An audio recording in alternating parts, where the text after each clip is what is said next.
Hello, my name is Owen, and welcome to the best books of 2024 so far. It is June. We're about halfway through the year, which is crazy, right? Who would have thought? Halfway through 2024, time flies when you're having fun. And some would say we have the most fun here.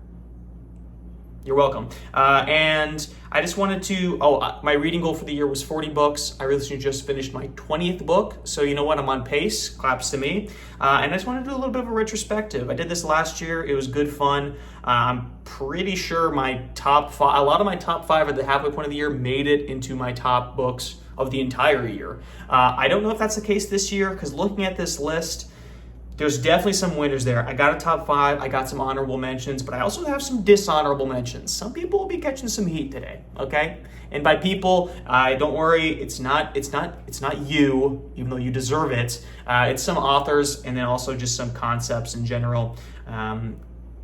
We'll get into it, right? But before I do that, I just want to go through rapid fire the list of books that I've read, and you may recognize some of the titles, you may not. You may have seen the reviews on the channel already. I do a review for every single book that I read, pretty much, except if it's really super neutral. I have really no opinions to formulate. Sometimes I won't do a review. But I think I did a review of all of these books except The Skin of Dreams, because that's the one I just finished recently.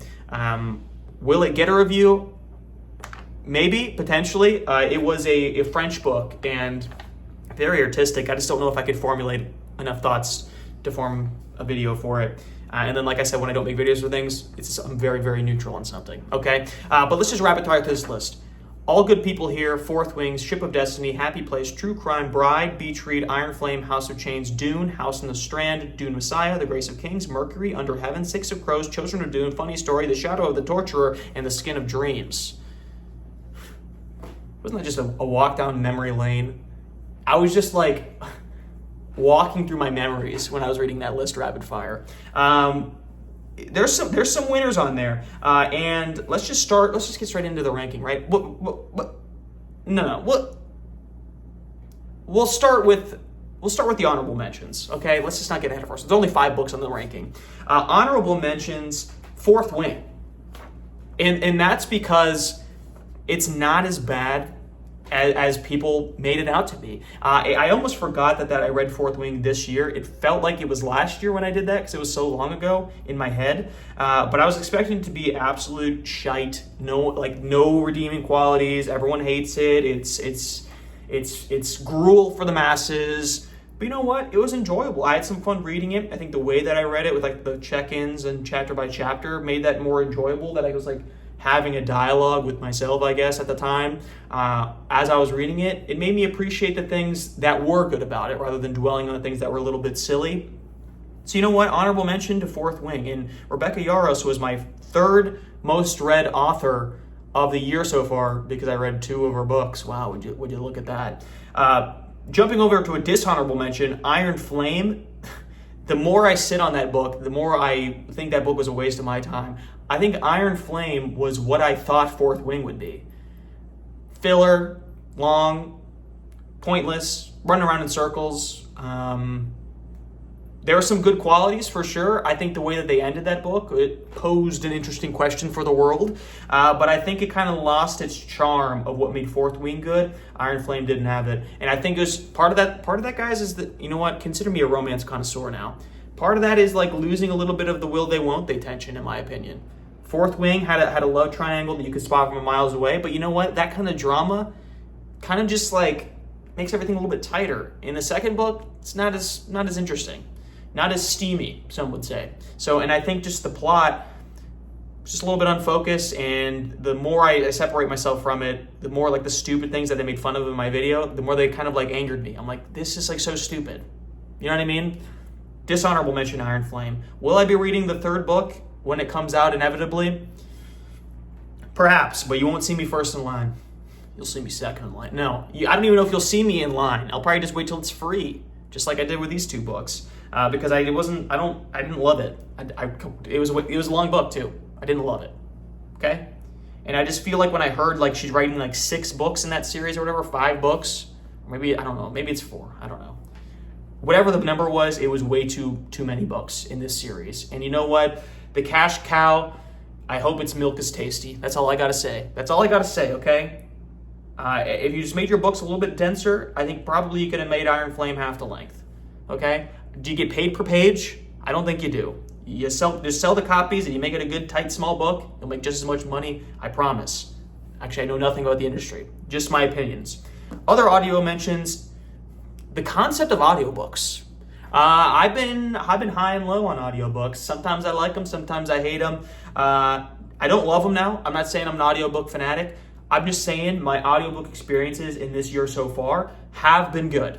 I've read like 4 or 5 audiobooks, or listened to 4 or 5 audiobooks. 2 of them were Emily Henry books. Emily Henry, my tied for my most read author with 3 of her books. 2 of the books that I read of hers were audiobooks, and then I also did Grace of Kings an audiobook, Under Heaven an audiobook, and having those nice romances, light fluffy romances, very easy to listen on audiobook. I like the narrator they pick for her books.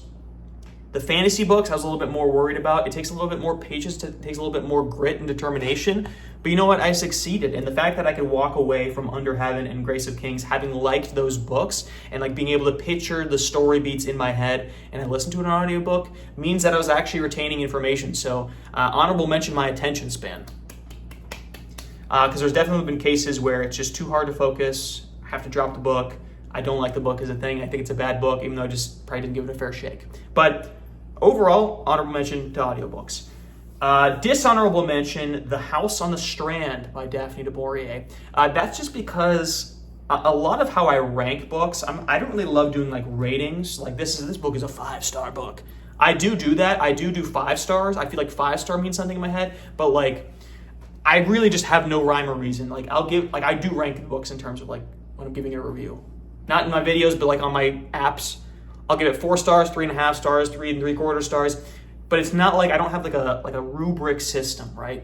One of the biggest things though that in my brain that earns you stars is and I've said this before, my level of expectation and the actual results, the distance between those two things, right? If I thought your book was going to be really, really bad, and it's actually like, oh, it's pretty good, that gap is huge, and you get bonus stars, even though it may not be like a great book. You know what I mean? Maybe you won't get all the way up to 5, but you'll get up perhaps higher than a book that is on paper better than it. But if I thought a book was going to be here and the book is here, then whatever that level is, that's the star it's going to get. But every once in a while, you get those stinkers where you're like, oh, I love this author, Daphne du Maurier, one of my favorite authors. It's going to be a great book. It has time travel in it. It's set in a time period where I enjoy exploring that. And then it's just a stinker.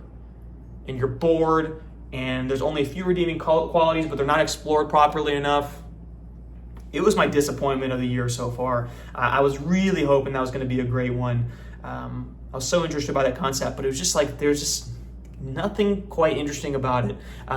Interesting enough, rather. There are interesting ideas to explore, and I talked about that in my review, and there was moments where I'm like, I could like this book, and yet I'm bored, and I didn't really like it that much. So that's a dishonorable mention. I'm hoping du Maurier, I can find another one of her books that I really, really like.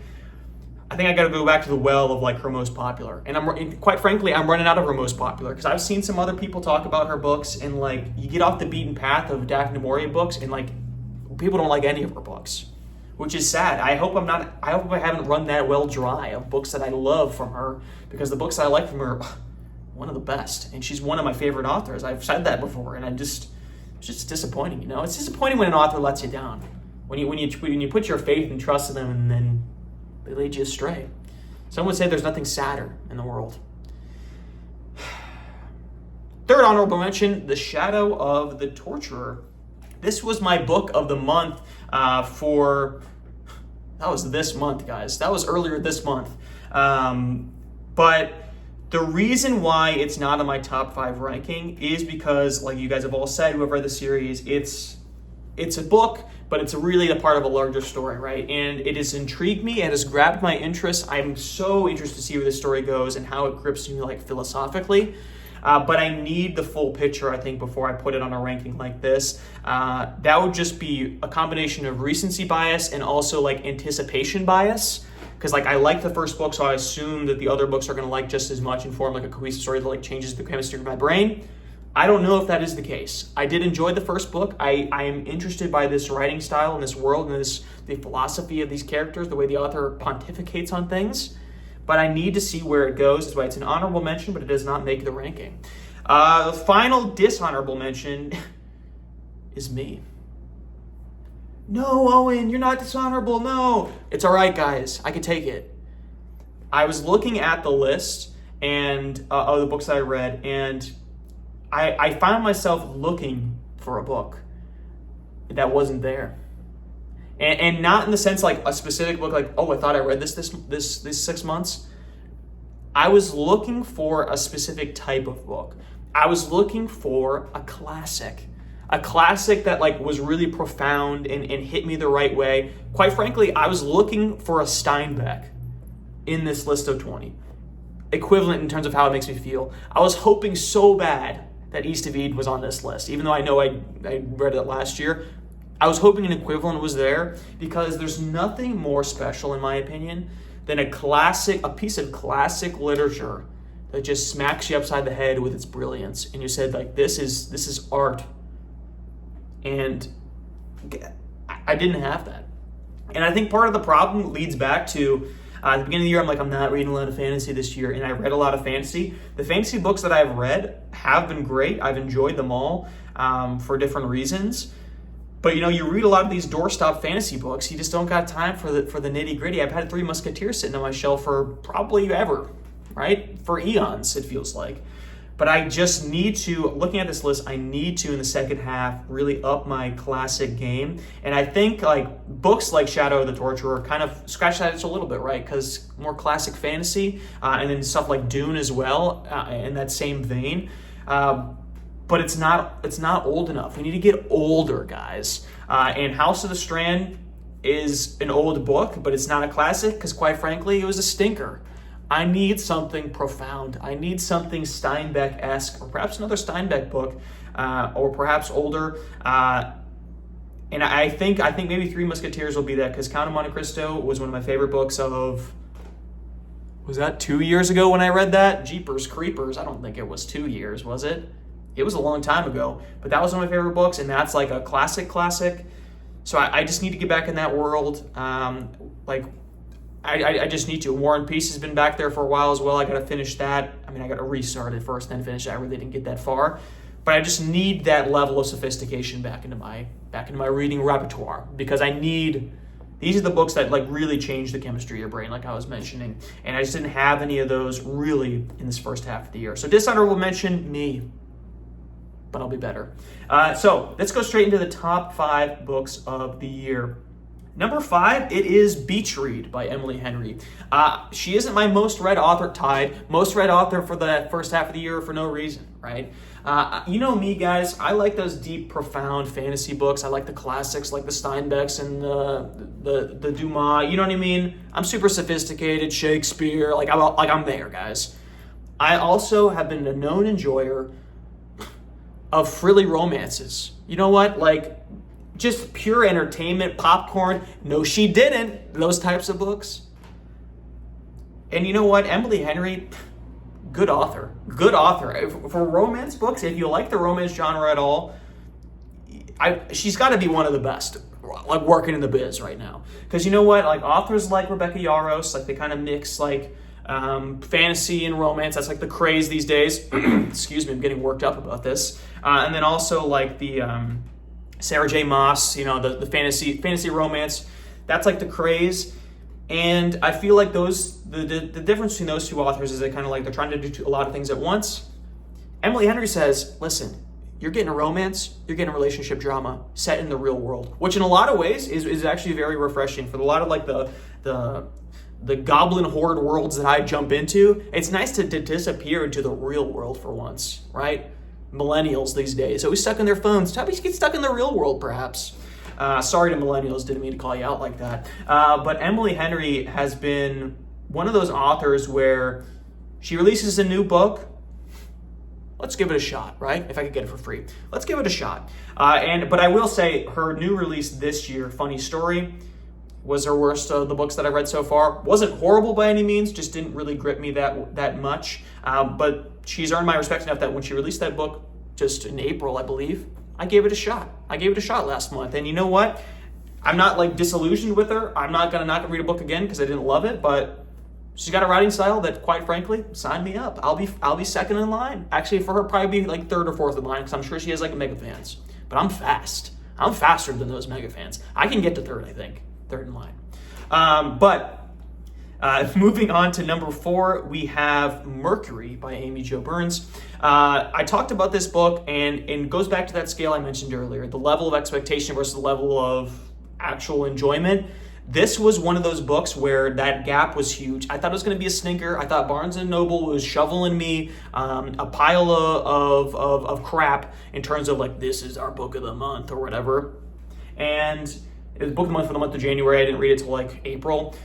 But it really surprised me how good it was. It takes place in Western Pennsylvania, you know,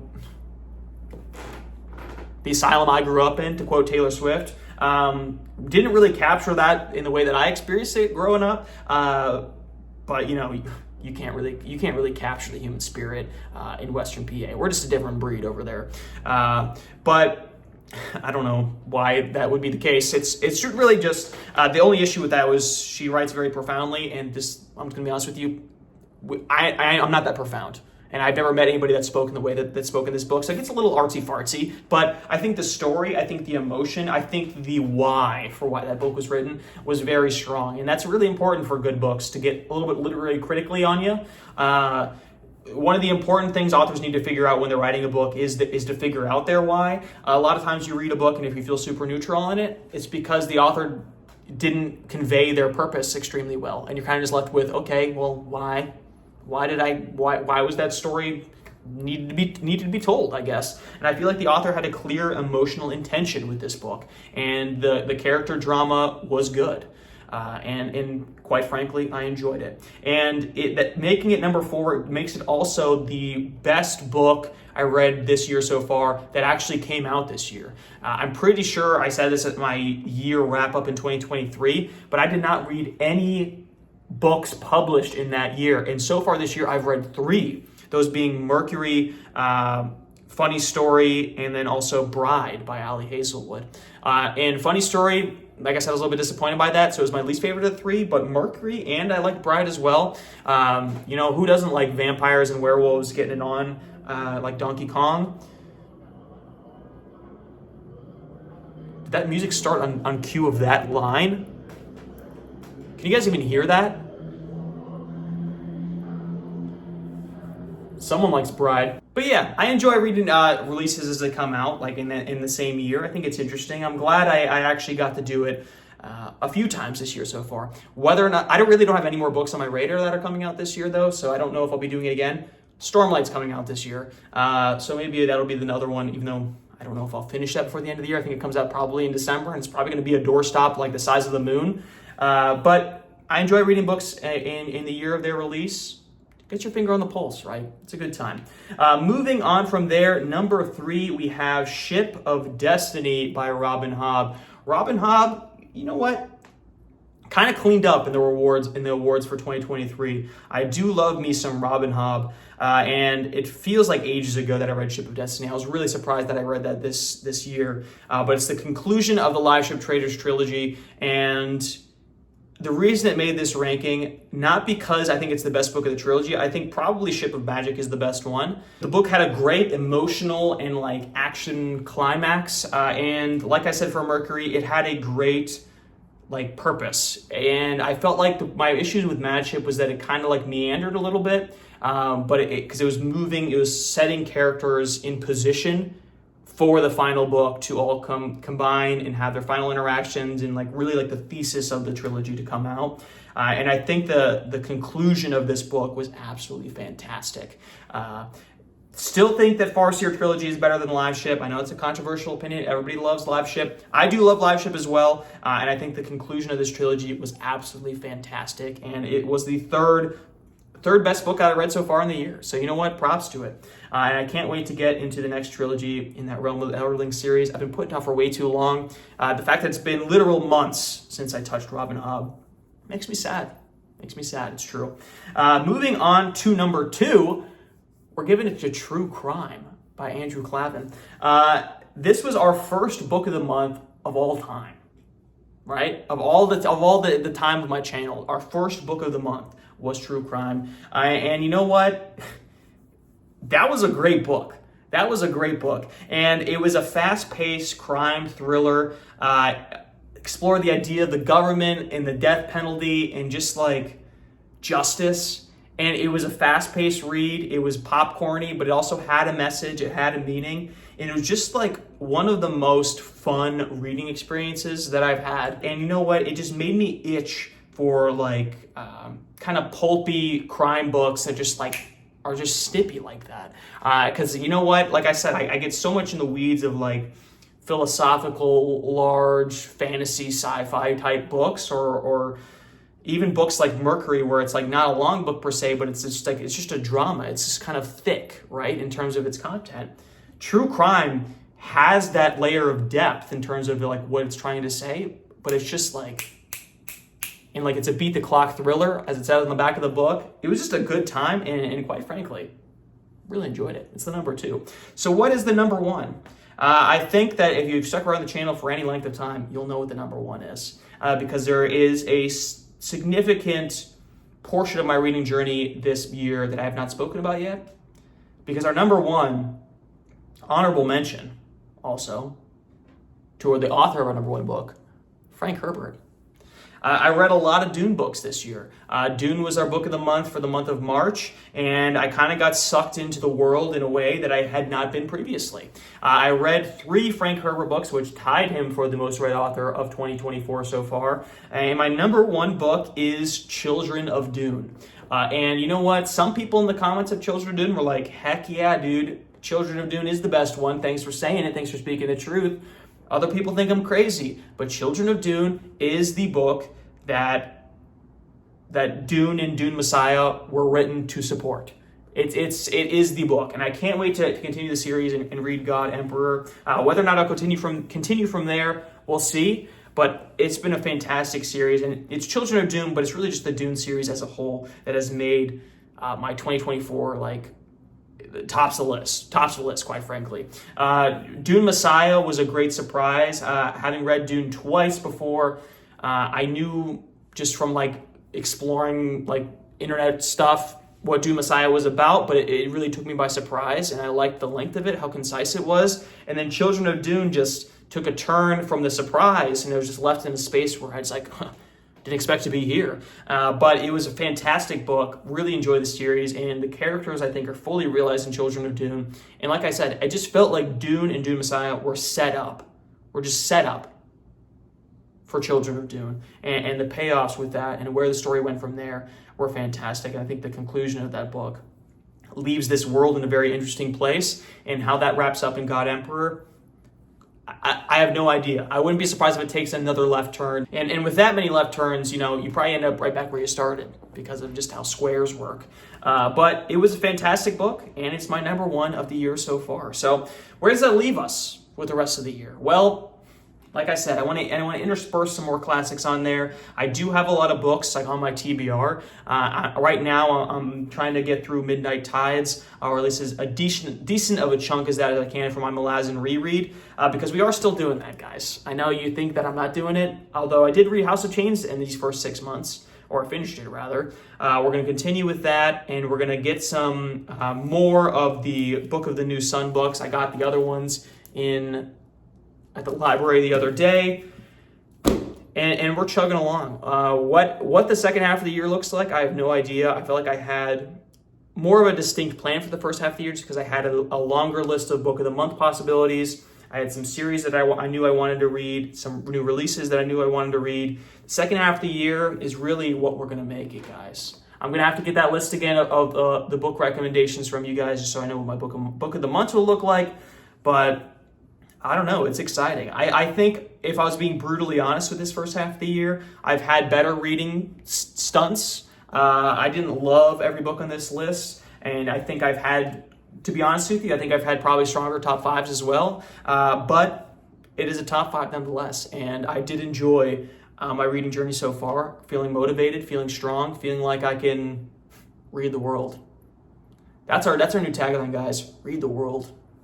But be sure to like and subscribe if you like the video and you want to see more like in the future. Let me know if you guys had like a top 5 or even like a top 3 if you don't want to think that much, or even a top 1 for your first half of the year. And then also just give me like, how is your 2024 going? Is it your best reading year of all time? Have you really like broken new ground? Perhaps so, perhaps nay. And the best thing about reading journeys is that they continue, guys. And thanks for sticking around.